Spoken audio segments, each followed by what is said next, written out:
Coalición por el Evangelio. Coalición por el Evangelio. Coalición por el Evangelio. Coalición por el Evangelio. Coalición por el Evangelio. Coalición por el Evangelio. Coalición. Coalición por el Evangelio.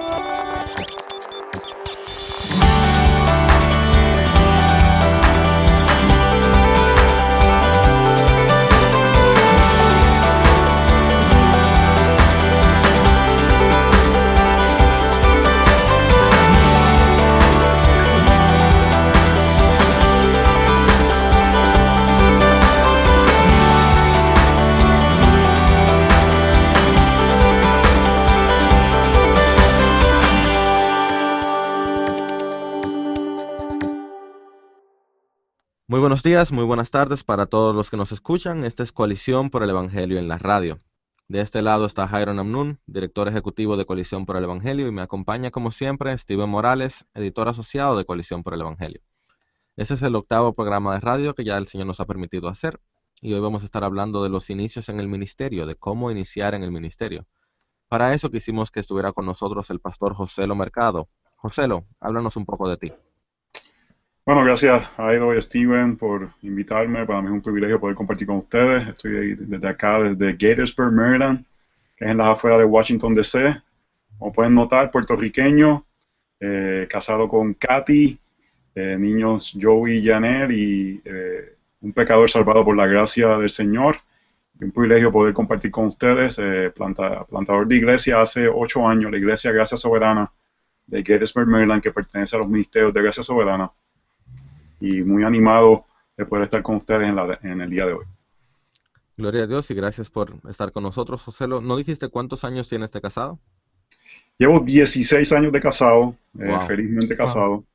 Y una bendición con mi esposa, que en verdad me hace lucir mucho mejor de lo que soy. Realmente tu mejor mitad, ¿no es cierto?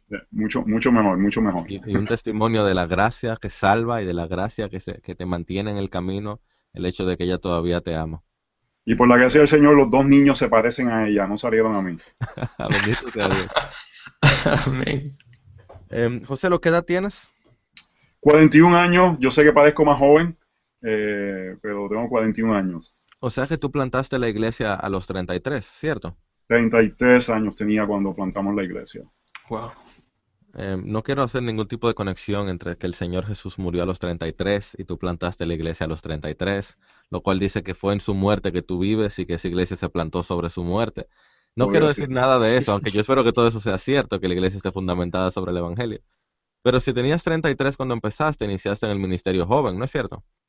Bastante joven, empecé como anciano de una iglesia local que pertenecía a Norteamericana a los 29, 30 años, de anciano bivocacional. Luego fui al seminario y luego un tiempo de internado en una iglesia norteamericana para luego plantar la Iglesia Gracia Soberana de Gettysburg.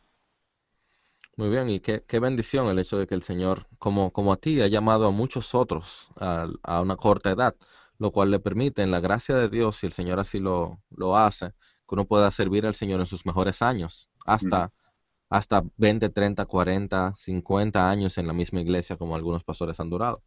Entonces, es de eso que queremos hablar hoy, de cómo uno inicia en el ministerio pastoral y qué cosas debe considerar. Así que al iniciar, yo creo que vale la pena empezar con esta pregunta básica. ¿Cómo yo discierno un llamado de Dios al ministerio? ¿Cómo yo sé que Dios me está llamando? Es interesante porque pueden haber varias rutas para contestar esa pregunta. No creo que todo el mundo tiene la misma experiencia, pero a la misma vez todas tienen que estar basadas en la palabra de Dios. La palabra dice que debe haber como un sentido interno de llamado. La persona debe sentir que Dios lo está llamando al ministerio. Eso es lo que se llama usualmente un llamado interno, sentido de llamado interno, y vemos eso en 1 Timoteo capítulo 3, versículo 1, el que si alguno aspira al cargo de obispo, buena obra desea hacer. Eso es lo que desea. Eso es bueno que lo desees, pero no necesariamente eso se tiene que cumplir en un llamado, porque también tiene que haber un llamado externo de otras personas, principalmente la iglesia local, que afirman ese llamado interno que tú tienes, y por eso tenemos requisitos en el Nuevo Testamento, en Timoteo y en Tito, y la iglesia es como el que ve y vela que esos requisitos están en esa persona.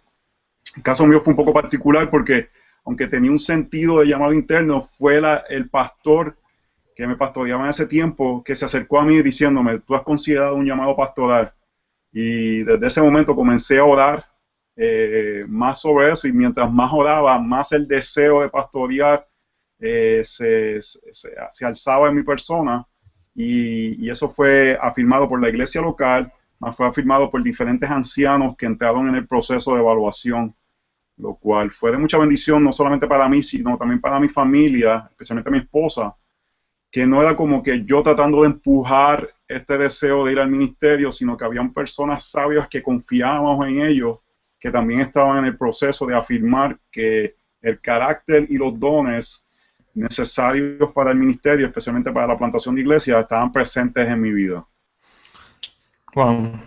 ¿Y cuáles mencionaste algunos requisitos que uno debe tener para estar en el ministerio pastoral? ¿Cuáles son algunos de esos requisitos y cómo, qué cualidades debe buscar un pastor o una iglesia para afirmar en un hombre joven que quiere entrar al ministerio?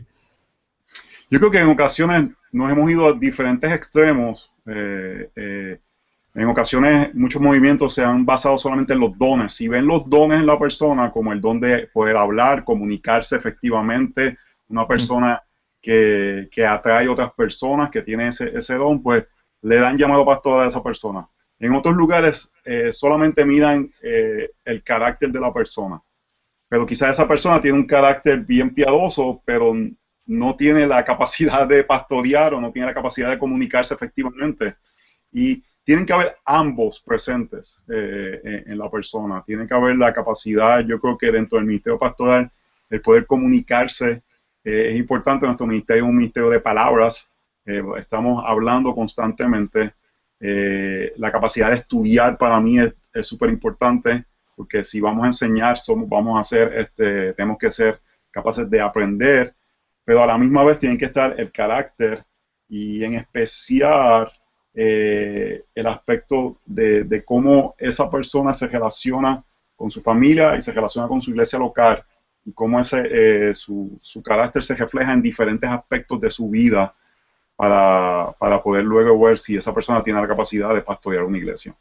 Y vemos los requisitos en 1 Timoteo capítulo 3 y en Tito también, acerca de diferentes aspectos, no ser una persona contendiosa, porque ahora uno de los problemas que veo es que todos los que quieren ser pastores de momento también quieren pelear.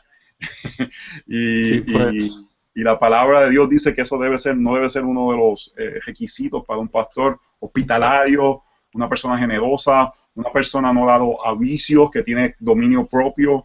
No pendenciero, o sea, no atento a los detalles de los demás, no Exacto. viviendo la vida del otro, por lo tanto no chismoso. Y hay un aspecto aquí que habla de no un recién convertido, no un neófito.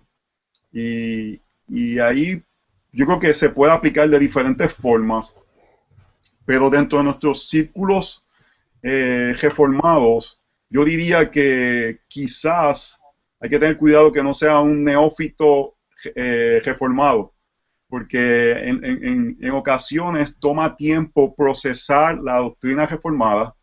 Y si quizás tú llevas 1 o 2 años, quizás llevas de convertido muchos años, pero quizás llevas poco tiempo de reformado, sería bueno que te tome un tiempo para tú poder procesar, poder aprender, poder manejar, no porque te hayas leído 2 libros de algún autor, ya te haces un experto en la doctrina, pero también yo creo que hay un proceso de humildad, dejar que esa doctrina tenga el efecto en tu corazón para luego poder poder pastorear efectivamente. Entonces esto es casi personal, pero yo diría que no sea un neófito reformado para poder ser eficaz. Eso está en Soberbios 32, ¿verdad?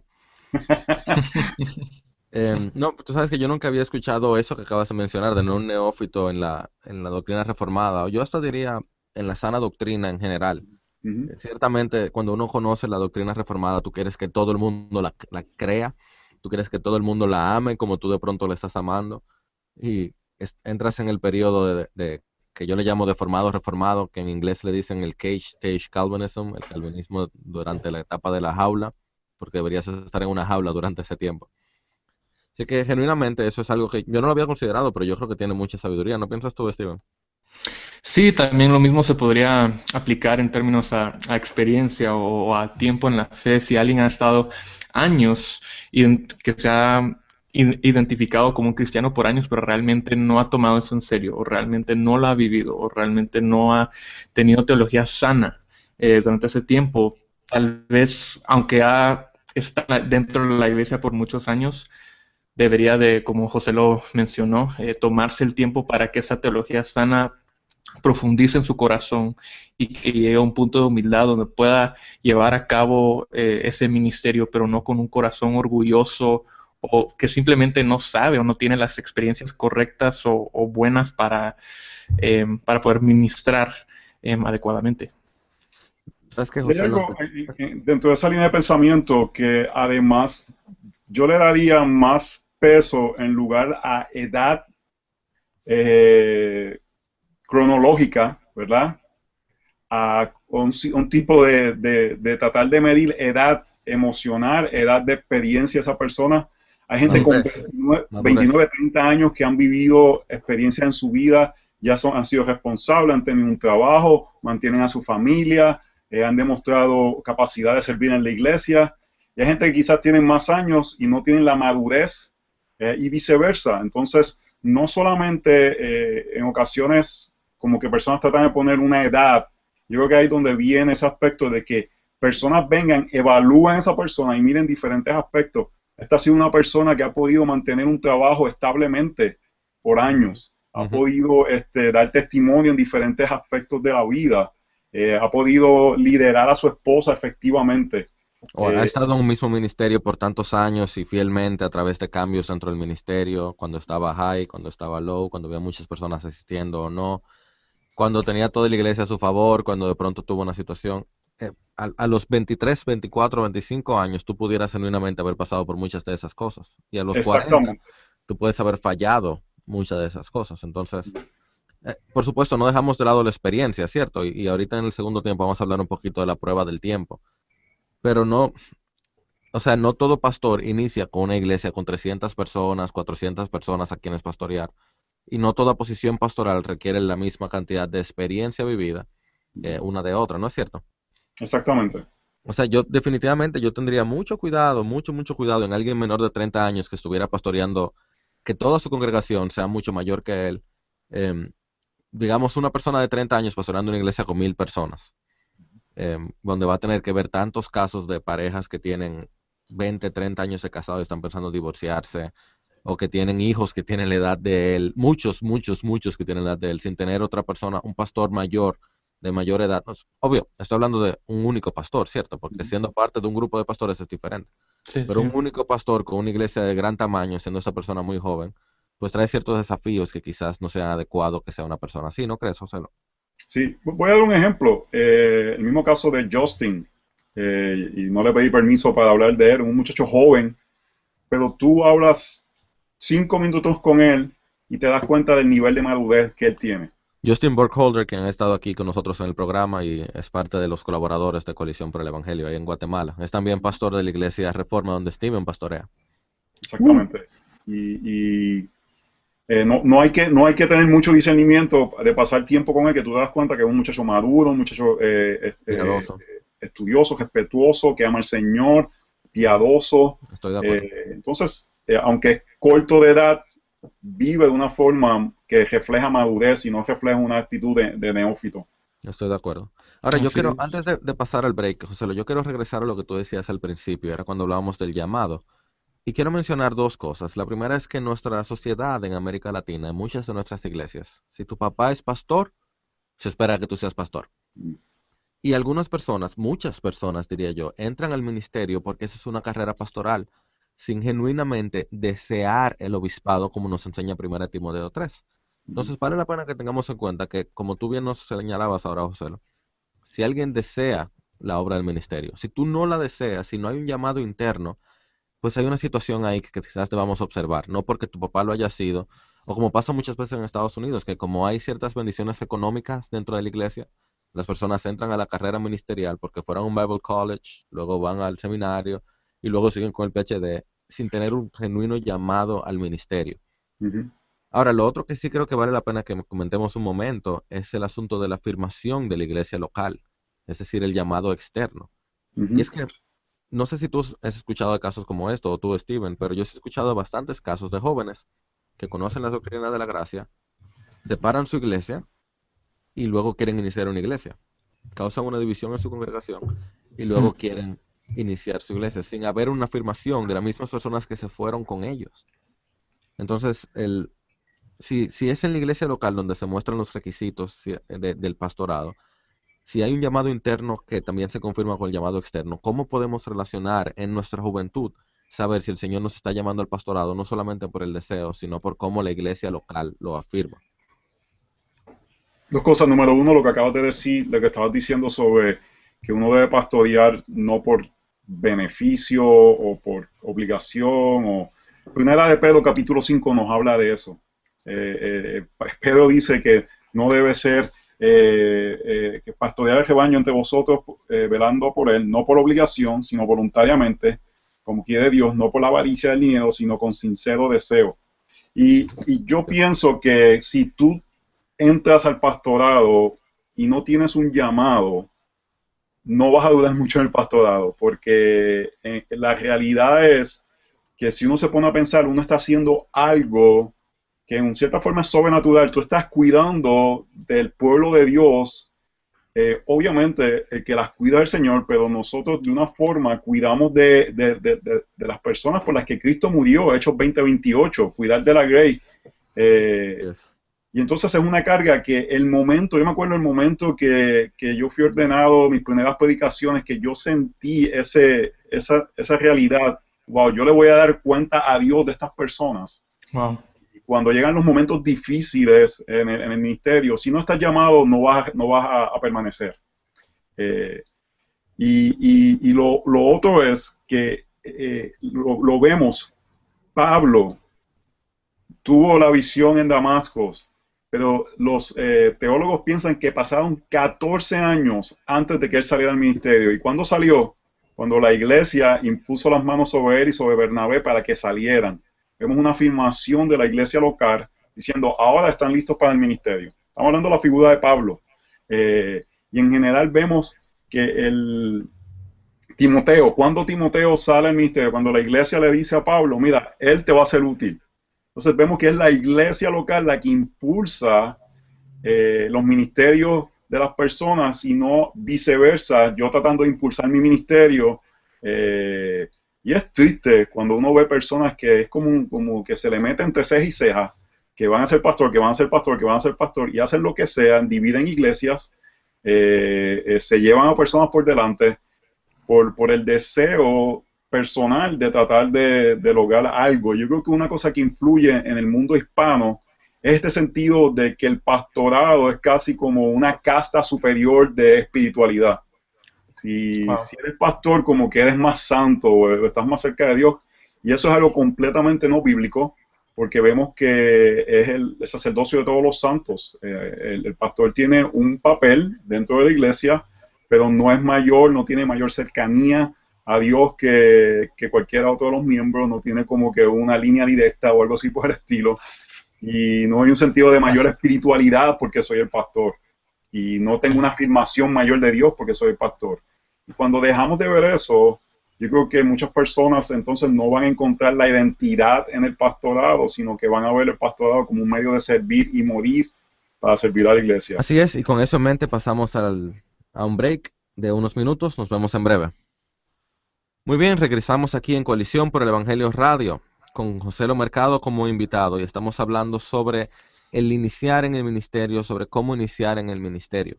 Antes del break estuvimos hablando de algunos de los peligros del pastorado, peligros al iniciar, el hecho de que podemos encontrarnos hasta dividiendo iglesias con tal de lograr tener la posición pastoral, contrario a lo que vemos en el Nuevo Testamento, que son iglesias que nominan, que nombran, que confirman a los pastores. Ahora, José, hablemos un poquito de eso, hablemos un poquito de cuáles peligros son característicos del ministerio, particularmente peligros cuando estamos iniciando a una corta edad. Yo pienso que tenemos que verlo en el contexto que vivimos hoy. Yo creo que los peligros del corazón siempre son similares a través del tiempo, y es la búsqueda de realización a través del ministerio, la búsqueda de afirmación a través del ministerio, pero ¿cómo se refleja eso en el día de hoy? Yo creo que se refleja mucho en la búsqueda de popularidad, y muchas veces las redes sociales, que han sido una bendición, las personas pueden caer en la trampa de querer como que ampliar su ministerio de una forma que quizás Dios no está llamando o empujando a través de las redes sociales, y buscando temáticas quizás siempre que es controversial, porque eso es lo que llama la atención, para poder afianzar la popularidad. Y yo pienso que un plantador, voy a hablar de un plantador, en los primeros 4 o 5 años su enfoque debe ser la iglesia local. Eso no quiere decir que puede servir de maneras locales en diferentes aspectos, pero el enfoque de esa persona debe ser la iglesia local. Y una de las cosas que deben tener un pastor que esté iniciando una iglesia local es tener un grupo de personas que le ayuden a velar el manejo de su tiempo y cómo tomar decisiones y qué decir sí, qué decir no. Y muchas veces cuando ese grupo de personas que te están ayudando te dicen que no a algo que tú quieres hacer, es una buena señal que quizás lo que estás tratando es de alzar tu plataforma en lugar de servir en tu ministerio. Y en el caso mío, yo tengo varios diáconos de la iglesia que están siempre pendientes a mis invitaciones. Siempre que tengo una invitación, la envío a ellos y la envío a mi esposa, porque ella es la que se queda en casa con los 2 niños pequeños. Y si por alguna razón conflige con algo que tiene que ver de ella, yo trato ahora mismo los viajes lo hago lo más corto posible. Prefiero dormir en un avión red eye y llegar ahí que estar 3 o 4 días antes en un país. Yo no voy a turistear, yo voy a servir. Entonces hay que cuidarse, creo que con esto de las redes sociales, de no enfocar mi ministerio en la popularidad. Pocos vamos a ser los Pipers, los MacArthurs, los Miguel Núñez. La mayoría lo que vamos a hacer es servir fielmente una iglesia local. O los Ocelo Mercado. No, fíjate. Muy pocos. Sí, pero lo que mencionas es muy cierto, ¿verdad? De que hay demasiado como una mentalidad al entrar al ministerio o al querer entrar al ministerio, que uno quiere buscar esa popularidad, buscar crecer una plataforma, ¿verdad? Y creo que ahí podemos regresar a lo que mencionamos anteriormente con los requisitos, ¿verdad? Que no tomamos en cuenta cuáles son esos requisitos y qué significa realmente vivirlos y aplicarlos, no solamente en la plataforma, no solamente en público, en las redes sociales, pero también en nuestras vidas privadas, con nuestras familias, con nuestra iglesia. Y si no estamos cumpliendo con esos requisitos, si no estamos buscando a Dios y amando a Dios y amando a nuestras familias y sirviendo a las personas que tenemos a nuestro alrededor, entonces realmente no deberíamos, vamos a caer, estamos en peligro si entramos al ministerio de seguir, de buscar popularidad, de buscar crecer una plataforma, porque no se trata de ellos, no se trata de Dios, sino se trata de nosotros mismos, ¿verdad? Y vale recordar en este mismo momento Santiago 3, que lo quiero leer, Santiago 3:1.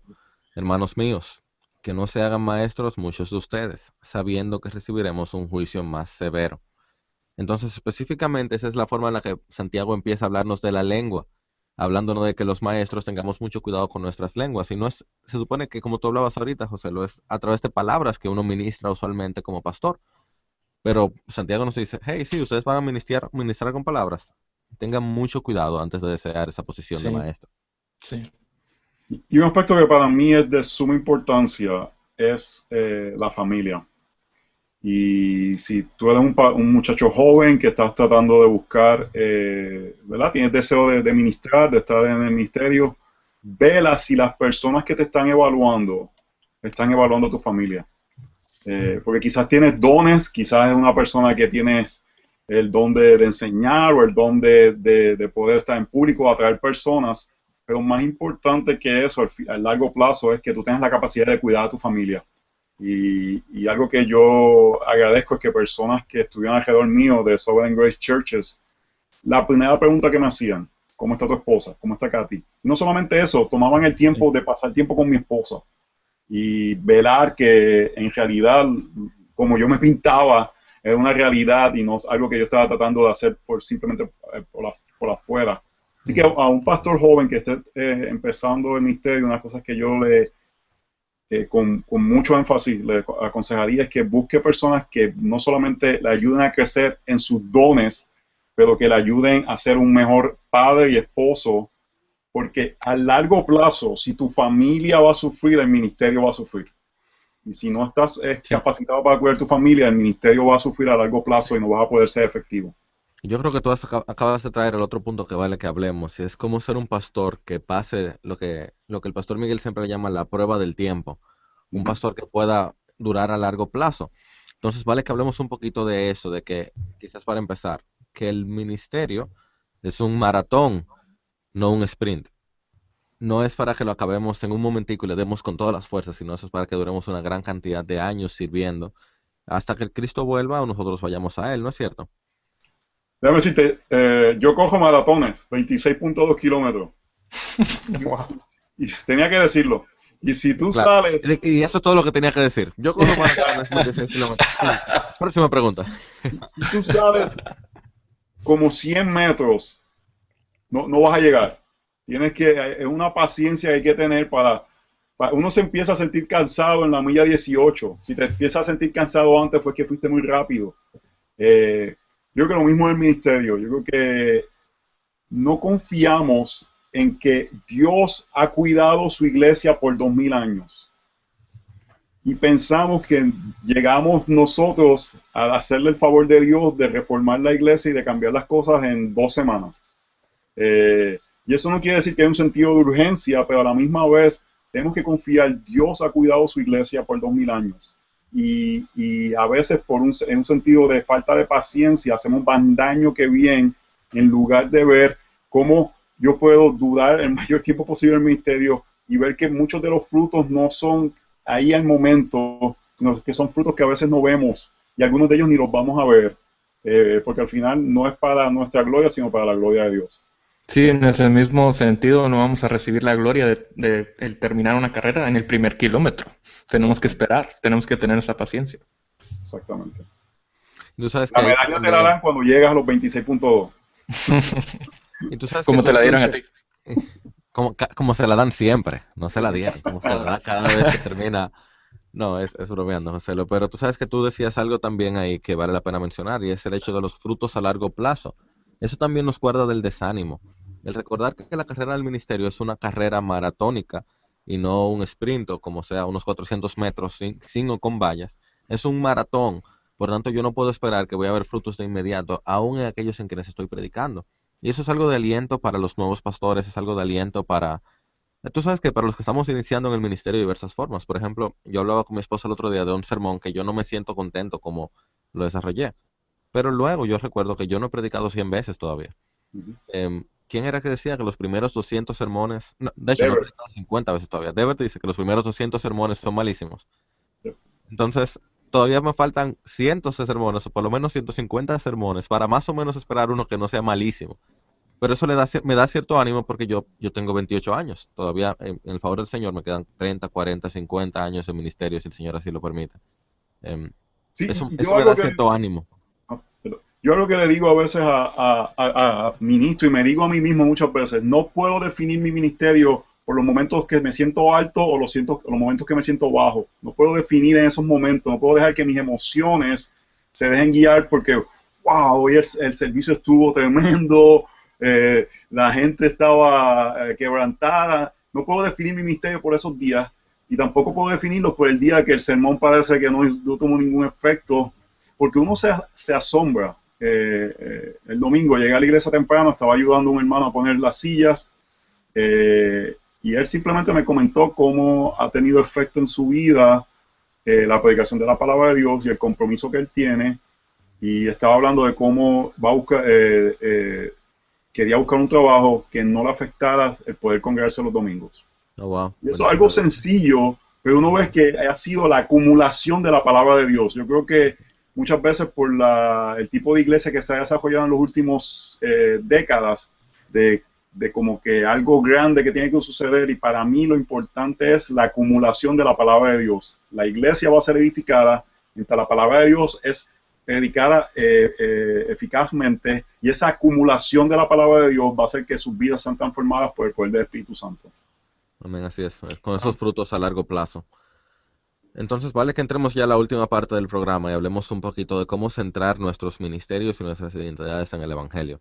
José, yo recuerdo hace muchos años que cuando yo todavía no entendía todo bien esto de la centralidad del Evangelio, escucharte a ti hablando de eso. Y hoy si buscamos centralidad del Evangelio en Coalición o en cualquier lugar, el nombre de José sale por ahí. José, yo estoy iniciando en el ministerio, me acaban de ordenar, tengo un año, tengo un grupito en la casa todavía. ¿Cómo yo puedo guardar mi corazón de mantener que mi identidad ministerial, mi identidad personal está en el Evangelio y no en el éxito o en el fracaso de lo que estoy haciendo, de lo que el Señor me permite hacer? Parece simplista lo que voy a decir, pero es una vida devocional que está centrada en mirar a la cruz de Cristo.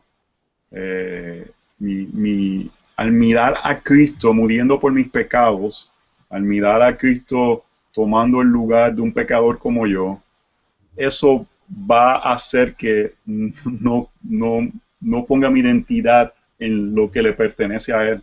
Es el Evangelio mismo dejándome saber que es Cristo el que edifica su iglesia, es Cristo el que está trabajando en mi vida, y que lo más importante, el llamado más importante en mi vida ya ha sido completado, y es el llamado a salvación. Él murió por mis pecados, mi identidad está en Él, todo Él lo hizo por mí, que si puedo servir a la iglesia que le pertenece a Él, por su gracia, gloria a Dios, pero cuando miro a la cruz, miro quién yo soy.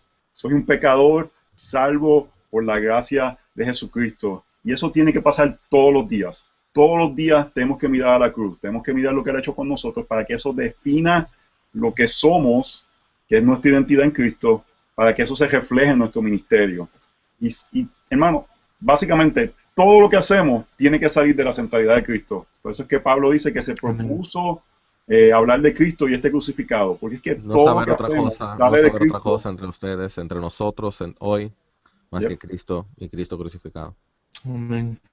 Sí, así es, eso es algo que vale la pena que nos recordemos una y otra vez. Cristo es el único mediador entre Dios y los hombres, por tanto, toda forma de conocer a Dios tiene que ser a través de Jesús. Cristo es el centro de nuestra salvación, Cristo es el centro del plan de salvación, Cristo es el camino de la salvación. Cristo es la forma en la que conocemos al Santo Dios. Por Amén. tanto, nuestros ministerios también deben apuntar a Él y no a nosotros. Y a la vez, si vale recordar esto, nuestros ministerios no se tratan solamente de palabra predicada, sino de vidas santas, vividas en comunidad, de vidas sacrificiales, de servir, amar, humillarnos. Por tanto, al todo aquel que esté iniciando el ministerio desde el principio, preocúpate por ser parte de la vida de tu congregación, de estar con ellos en el sufrimiento, de estar con ellos en el gozo. No dejes que sea otro que se encargue de eso, es a ti que también que te toca, igual como lo hizo nuestro Señor. José, gracias por tu tiempo. Steven, gracias por tu tiempo desde Guatemala y desde Estados Unidos. Aquí en República Dominicana estoy yo, Jairo Namnung, en los estudios de Radio Eternidad, a quienes agradecemos por su amabilidad en la producción. Oramos por todos los que están escuchando, que el Señor bendiga sus ministerios mientras están iniciando, si ya tienen años ahí, si ya hasta están retirados. Bendito sea el Señor que le permitió guardar una carrera fiel. Oramos que en lo que Cristo venga pronto se levanten más y más de sus siervos a servir a la iglesia. Dios les bendiga. Amén.